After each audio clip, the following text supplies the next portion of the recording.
Nyako Ramogi ajuang kaka pile wange maber ni chenro mar pur gi ohala thothne ji mang'eny ong'e ni wang'eny pur. To gi kawuono waloko tanga, gimomiyo waloko tanga en niya, ndalo mang'eny ji mang'eny osebedo ka dhi e puodho to ka gitiyo mana gi kwer kata jembe ne jogo mabende ohero swayo. To gi kawuono ni wadwa nyisou ni piny olony. Yani gima wawacho ni sani inya puro, inya tiyo gi trakta mabende nyalo konyi korka puodho kocha. Yena mondo akaw thuolo ni mar goni erokamano kendo karwaki e chenro mar jumani kaka wuono antie ayweyo bridge. Kuma bende wadhi ng'eyo gimomiyo ohala mar trakta ni timo maber Kaluo ka. Kaka pile luonga ni Alori nyaka Black machiegni.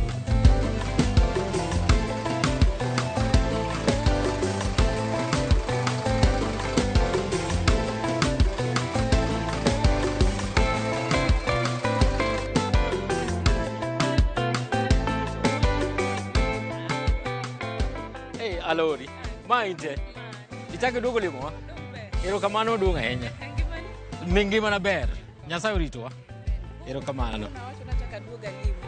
Kawuono ang'o mipango ne jopiny? Kawuono wapango gik mang'eny ne jopiny. Kawuono dwa nyisi kaka tingni ma wan go konyo jopur. Kano kaendi to kendo gi Kenya mangima.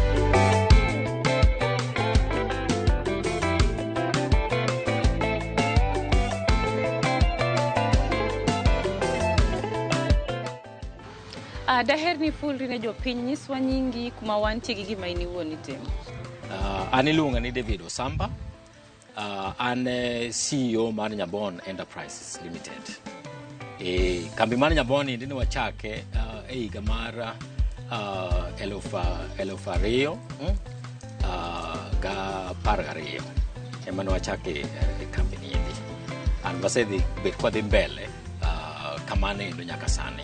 Erokamano. Kani chako, jopiny kata jomodak e alwora kae nokawo paro ni nang'o? An awuon asetiyo kuonde mang'eny loka, kuonde machalo kaka India, Bangladesh, mago dua asedhiye te. To kuondgi kika awuothe, naneno ka gintiere gi mashine maber ahinya, mananeno ni nyalo konyowa e Afrika kaendi. Emomiyo ne wadhi mondo wakelo tingni matindo tindo gi iki mondo konyo jopur. Tingni ma wan go gin tingni matindo tindo manyalo puro kata mana nus eka. Kata mana nus mar nus eka. Mondo konyo jopur piyo piyo. Koro kane wakelo masinde gi eki, jopur noneno ni masinde gi eki nyalo konyogi. To changamoto ma jopur nigo en ni ng'iewogi ema nobedo tabu. Koro nochunowa ni ne wadok e drawing board. Mondo wang'ene to wanyalo losane business model mane ma wanyalo miyo jopur wanyalo tiyo gi jopur mondo jopur ong'e kaka ginyalo ng'iewo tractors gi. Erokamano. Ka in iwuon nichako Nyabon, nichako gi tractors adi? Kane wachako gi tractors 18. To tractors 18 mane wachako gi ne gin tractor matindo tindo. Ne wantiere gi tractor 10 ma iluongo ni walking tractor ma nyalo puro puothe matindo tindo. To kendo ne wantiere gi moko machal gi maende mabete niendi miluongo ni mini tractor kata compact tractor. Gin gichalo tractors moko madongo dongo goeko, to horsepower margi tin en between 22 to kendo gi 27 horsepower. Koro maga tractors ma wachako go. Japur biro kadwaro tractor ochulo nus koso en gima nyaka ichul mitiekri godo kokimi tractor? Changamoto achiel maduong' ahinya mane wayudo ni jopur nigo ne en ni jopur onge pesa ma ginyalo ng'iewo go tractors go cash. Koro business model mane waloso, business model ni miyo kelo yot ni jopur mondo opur. Ka gisepuro to ginyalo yudo pesa mang'eny moloyo kaka ne giyudo ga chon. Koro pesa gi ma giyudo gi iki ema ginyalo tiyogo mondo gichulgo gowi mag tractors ma wamiyogi mos mos. Koro gima watimo en gimiluongo ni list one model. List one model en ni ka japur waseyudo japur madwaro tractor moseneno kaka tractors gi nyalo konyogi, to ginyalo biro irwa to gichulo 50%. Ka gisechulo 50% cash to wamiyogi tractor kata gidhi tiyo gi tractor to kaka gimedo puro cham magiyudo ohala wandikore piny awacho ni gibiro miyowa gimoro machalo kaka at least 50% mar cost mar tractor. Koro 50% modong' no endo to wabiro winjore kodgi. Moko nyalo wachonwa ni wanyalo chulo 50% modong' niendi e dweche auchiel. Kaka chulowa e dweche auchiel to interest mo biro charge gi onge. To moko nyalo wachona ni dweche auchiel ok nyalre, wanyalo mana chulo within a period kama chalo kaka higa achiel. To mano be watimo ga. Chutho waheroga ka jopur nyalo chulowa at most bang' higa achiel. And ka gisetieko chulowa balance mane odong' no endo to koro tractor bede mangi. To ka gisebedo gi tractor no endo kada ndalo pod gichudo kata kaka tractor koro osebedo margi, to watimo gimiluongo ni after sales support. Wabro nyisogi kaka tractor bedo serviced, wabro miyogi spare parts in case they need, wabro konyogi e yore go mamiyogi tiyo gi tractor seche duto te. Nikech wahero ni ka wasemiyo jopur ting'nigi kata ka jopur okawogi kuomwa to gidhi tiyo ne jopur mondo jopur oyud pesa gisoyo ofuko. To kopogore gi tractors ma bende un uwegi uso kae, akia ka karu kae un gi gima kisungu dendo ni demo farm. Kanyamon kaendi kama wantiere niendi waluonge ni CDC, Nyabon Central Distribution Center. To Nyabon Central Distribution Center niendi en headquarters mar Nyabon ayweyo ka. To wantiere gi eka dek ma waloso as a demonstration farm ma wapuonje jopur to kendo nyithi school. Manyiso ni in addition to keto Central Distribution Center kaka headquarters ma Nyabon, waloko Central Distribution Center niendi mondo bed gima waluongo ni Farmer Center of Excellence. Ma jopur ma watiyogo nyalo biro, gibiro puonjore kaka tractors ma wango tiyo e puodho, to kendo gibiro puonjore yore ma kanyasani mar puro kothe mopogore opogore. To akiaka un gi odiochieng' ma bende keto thenge ne jopur ma wawach ni dwa puonjore korka puodho koni gi tiyo gi tractors. Kusena ina walk-ins ng'ato kata nya donjo odiochieng' ma kama to konyore gi that particular day. Wantiere gi designated days ma wa invite jopur mondo bi kaendi mondo puonjre yore makanyasane mag puro kendo gine kaka masine ma wan go tiyo. Kendo waseloso chenro gi heads of schools manitiere around mondo nyithindo be gikelo mondo puonjre. Kendo nitiere watimo projects madongo gi development partners. Nikech wadwa ni mondo wa open up networks ma large ma jopur mondo wapuonjgi kaka ginyalo puro mondo omigi pesa. Koro every time watimo projects giki to waloso gi wahol gik ma waluongo ni farmers field days mondo jo county government obi mondo gine kaka watiyo gi farmers input providers bende waluongo mondo obi mondo gembe ginyise farmers inputs ma ginyalo konyo farmers. Erokamano. Akia ni bende ini wuon tudruok mane ma in godo gi bank mar Equity? Equity Bank en bank maber kendo osekonyowa e yo malach. Kane wachako Nyabon, bank mane wadhiye mane wayawo account ne en Equity Bank. And within those years ma wasetiyo Nyabon kaendi, more than 10 years now, Equity Bank osemako lwetwa mosekonyowa yore mang'eny. Equity Bank osekonyowa e yo mar miyo working capital mondo wa replenish go inventory mag tractors mo wakelo. Equity Bank osekonyowa e financing mag invoices ka wadwa yudo working capital ma wang'iyo raw materials ma waloso go hermetic bags ma bende waloso wakonyo go jopur mondo gitim storage mar dried grains. Kendo Equity Bank osekonyowa this model maluongo ni lease to own. Yeah?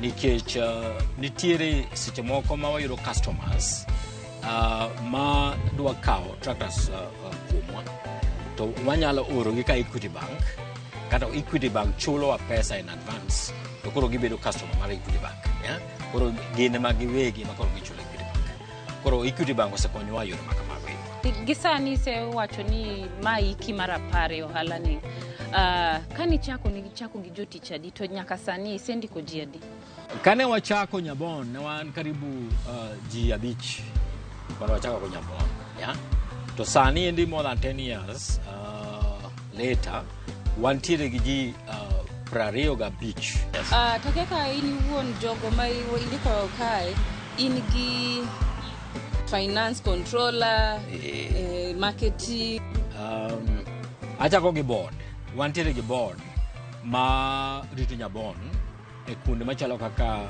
governance ya koro wan gi board matayo Nyabon e yudo gego e board kanyo endo wantiere gi some strategic partners ma partner go ko America gin giwegi gin part of that board to kendo gi unbending and part of that board kara ka kora wuok e board kanyo endo to wantiere gi management team ya wantiere gi management team ma otingo finance head of finance otingo head of operations otingo heads of sales and marketing otingo heads of administration ya igni abich ka kinde nitie ere kuma ini wuoni neno Nyabon igni abich ka wagisani wadwa ni mondo wabed kambi moro maduong' manyalo kata mana serve more than 200,000 farmers more than 200,000 farmers mwadwa tiyogo gieki gin farmers wabiro timogo production ka watiyo gi business model ma wasa develop and farmers gieki wabiro make sure ni gi focus on crops manyalo miyo gi pesa to kendo wabiro ensure within the model ni gintiere gi market giyudo financing to be able to do production mana kamano janeno marwa adwa ni wakaw rusa mar dakika moko machuok aito bang'e waduogo kikidhi mabor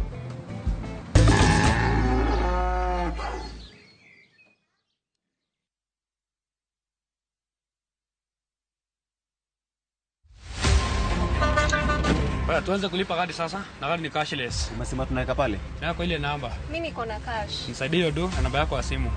Nakusote.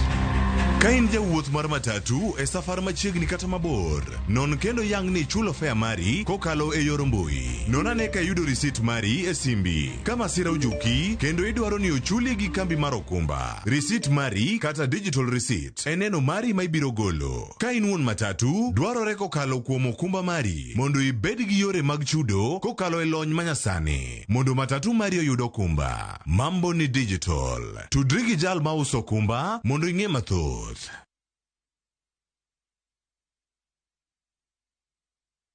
Want a break from the hustle of everyday life? Come experience the wilderness of the Mara by enjoying the 30% discount exclusive only to View Travel clients. Embark on adventurous game drives, enjoy picnic lunches, and later relax to a chilled evening. Get to enjoy daily safari departures to the Mara Sopa Lodge for only 22,500 Kenya shillings for a 3-day safari. You cannot get a better deal than this. Call 0703 254 or visit viewtravel.com and let View Travel be your guide into the wild. View Travel. Dream, explore, discover.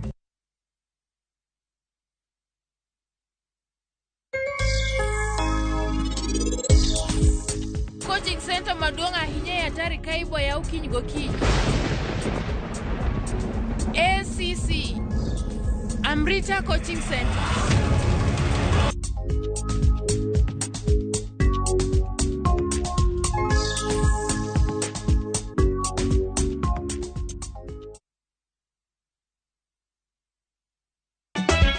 Ikrina nyero ma okru.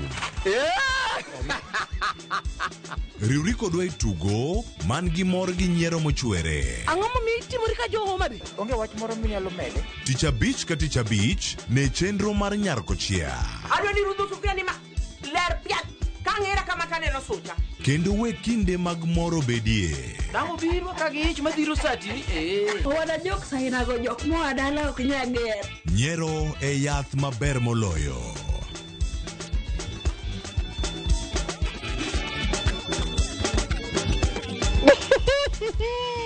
Nyarkochia. Tich abich ka tich abich, saa 1:45 otieno. Kik bai.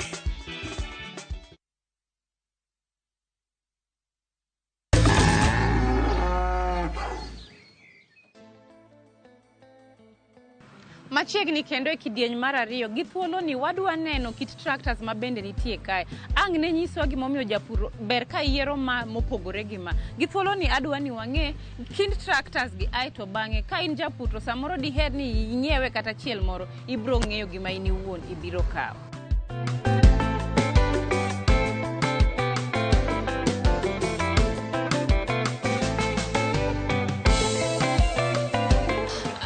Koro inyalo nyisowa ni tractor ni japur mane manya tiyo kode. Inyalero no. Koro Kanyabon kaendi wantiere gi tingni mopogore opogore. Kaka wa focus on smallholder farmers. Wakelo tractors wa combine gi implements mondo konyo jopur kaluwore gi cham ma gipuro.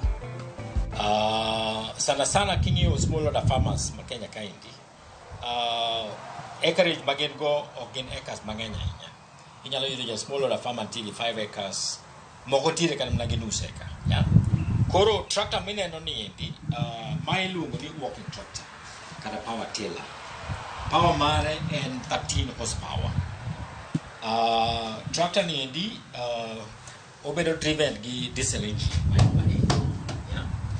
To mondo tine japur nyaka ng'iewe gi implements mabiro timo operations mopogore opogore. Ka japur dwa yawo pur, to nyalo tiyo gi gimiluongo ni moldboard ni kanyo. To kodwa yoro puodho, to tiyo gi gimiluongo ni rotary plow. Mano endo tractor ni endi biro riembo.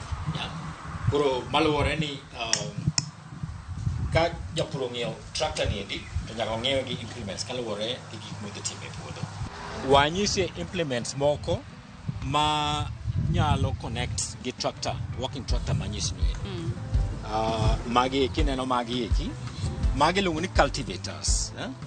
Magi eki bende inyalo chome tractor no endo mondo golgo gik moko machalo kaka ombugu. Koro kidhi kanyo endo gi tractor ka pi ng'eny, to mondo tractor ringi to biro yudo tabu. Yeah?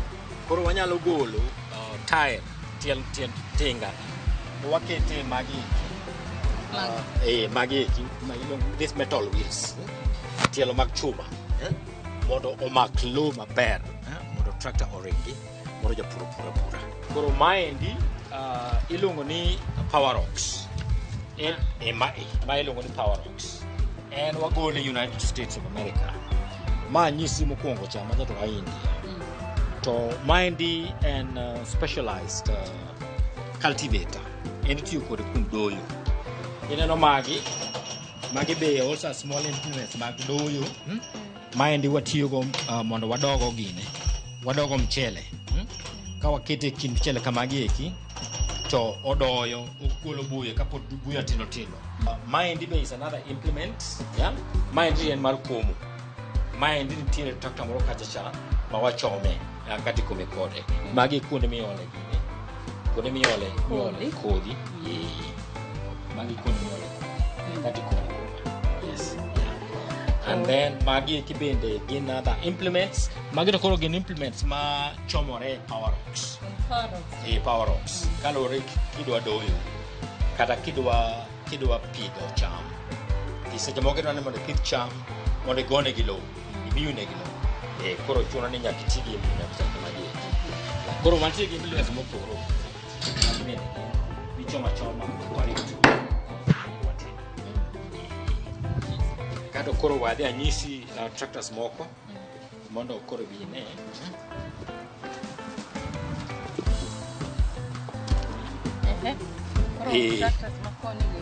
Tractor moro madwa nyisi kendo maber ahinya ma jopur ohero ka koro iwuok e walking tractor cha en maendi waluongo ni compact mini tractor en wagole India tractor ni endi otimo applications mang'eny moloyo walking tractor manyisi cha to en kaka ineno ni endi ochala normal tractor echan gi 4 wheel kendi bet kaendi iriembe kaka normal tractor to berne ni en beche tin moloyo tractors madongo kendo nyalo konyo farmers mantiere gi about 10 acres or more mondo gipurga pura. Koro bech ma nyalo inyange kange ka approximate onya beda di maendi sani endi beche dhi karibu 1.6 million. To walking tractor beche is around 600 thereabouts. Kaluo gi implements mikawo. Yes. Koro mae be achiel kuom mago ma bende jopur ohero. Mae be achiel kuom mago ma jopur ohero. Jopur matimo chele, jopur matimo soybean, jopur matimo bell, ohero maendi maber mokalo. To sana mae ber gi jopur mantiere gi acreages madhi karibu from 5 to 10 onwards. My bear mokalo. And then the other thing mama nyalo timo, maendi nyalo ywa trailer mar 3 tons, to kana mana pi bende onyalo ywayo bausa mar pi. Koro en multifaceted, onyalo timo gik mang'eny. To moro marambulu cha. Koro marambulu ni maendi to koro en a typical tractor ma jo Kenya ong'eyo. Kata ka wadongo iwinjo ni tractor nitiere guarantee tractor ma ong'eyo. Maendi en 60 horsepower. Koro maendi en tractor maduong' kendo ober gi jopur manitiere gi lowo madongo. To kata ka gin jopur manitiere gi lowo madongo, ka gin e collective to ginyalo ng'iyo maendi e cooperative. To ginyalo ng'iyo maendi kata giloso program ma maendi dhi tiyo. Adwa ni wadhi e demo fa. Yes. Ber kwa nyiso jopiny kwa yaka to adwa dhi neno kaka masinde gitiyo. Mano endo ber maber mokalo. Wanyalo nyisi kaka masinde gitiyo. Erokamano ya janeno mar wadwa ni wakaw thuolo wadhi wachope puodho kata kuma bende gidendo ni demo farm. Wane ni kit cham mane manyalo bedo ni nitie kanyo. Aeto be wane kaka tractor ni kata tingni ma bende iuso kae tiyo e puodho go. Erokamano. Wanyalo dhi.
implement is attached, and one of the worries is all about getting it in.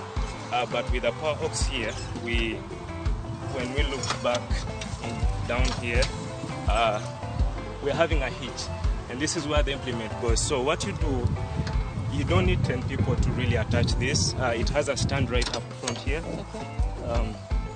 Stand it, put it down. After putting it in, the next thing you want to do is move it up and down, get a little bit sway, there's space. The moment that is taken out, this holds our implement onto the tractor. Very easy. This has gauge wheels, which help you also to keep a straight line in case you're farming. Pull them out. Pull it out, you may roll, depending on what implement you're putting on next. Right now we're putting on a basket weeder, so it's very easy. Move your basket weeder close. Again, we don't need 10 people. We want to go in. You may see that this is looking up, this is looking down, and then this is looking up. Yeah. That all helps you with how deep you want to go, the depth. So we can take that out. This one? Yes, take it out of, right? Pull it out. Okay. And then we lock up on the top. How about you start it for me? Okay. Yeah. See? Perfect. And then I... Just once. A little bit of energy.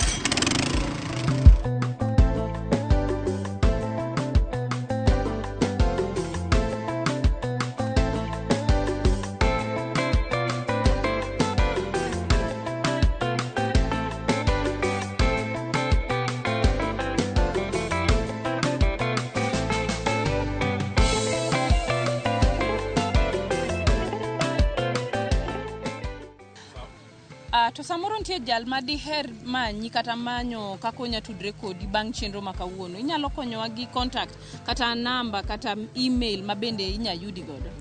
Erokamano ahinya. Jopur manyalo dwaro ni mondo oyudwa kata jomoro amora ma nyalo dwaro ni mondo oyudwa oti kodwa, inyalo yudwa e telephone number, mobile number 0721 604 606. Inyalo yudwa kendo e yo mar email at info@nyabon.com. Mano joma dwa tiyo gi email. Kendo wantiere gi website ma ji nyalo dhiye mondo one tije mwatimo. Website en www.nyabon.com. And kendo nyalo yudwa e mtandao machalo kaka Facebook, Twitter, kendo gi Instagram. Iwacho ni gimoro amora man gi chakruok nyaka bed gi giko. To gi thuolo ma bende wan godo ni en nagdwa nagoni erokamano in mikaw thuolo ni mineno chenro chakre no chak tae nyaka sani wachopo giko ni. Ka in japur to diher ni mondo wabi walimi, inyalo tiyo gi email marwa mar purgiohala@royalmedia.co.ke. Kata inyalo oronwa ote machuo kitiyo gi SMS marwa maen 23600. To nikech bende sani piny olony, inyalo tiyo gi account ga mar Facebook, Instagram, Twitter, TikTok kitiyo gi nyinga mar Lorino Mondi kata Alori nyaka Black. Ka ruoth oyie, wachak warom juno manyien. Oriti masani.